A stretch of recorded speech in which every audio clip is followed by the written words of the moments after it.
नमस्कार मंडळी, स्वागत आहे तुमचं आपलं जयश्री लाईफस्टाईल या चॅनलवरती। आम्ही आलो आहोत सुट्टीसाठी माहेरी। तर इकडे पाहू शकता आई गवत घेऊन आलेली आहे शेळ्यांसाठी। इथे शेळ्यांचा गोठा आहे, तर शेळ्यांसाठी आई गवत घेऊन आलेली आहे आणि आम्ही आलो होतो वडिलांना भेटण्यासाठी। तर पाहू शकता इथे वडील आहेत बसलेले।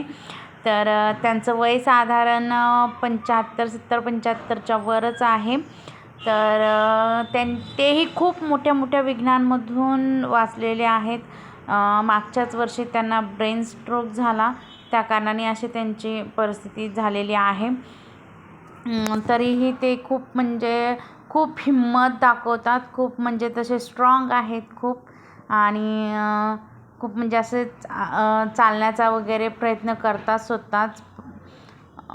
इकडे पाहू शकतो आम्ही त्यांना शेतात घेऊन आलेलो आहोत जरा फिरायला। म्हटलं चला जरा पाय मोकळा होईल म्हणून आम्ही त्यांना घेऊन आलो होतो शेतामध्ये।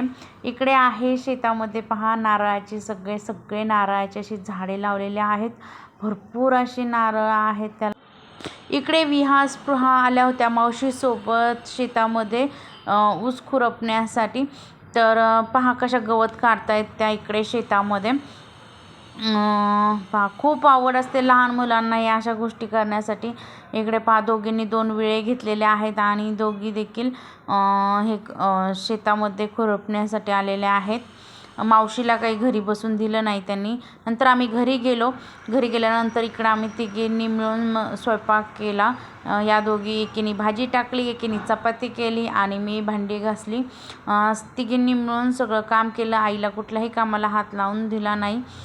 सगळं सासर असो किंवा माहेर असो, मुलींना हे काम करावंच लागतं।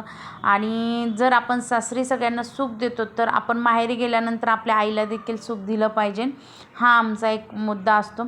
आम्ही तिघीही कधीही माहेरी गेलो तरी तिघीही सगळी कामं आम्ही तिघीच करतो, आईला कुठलेही काम करून देत नाही।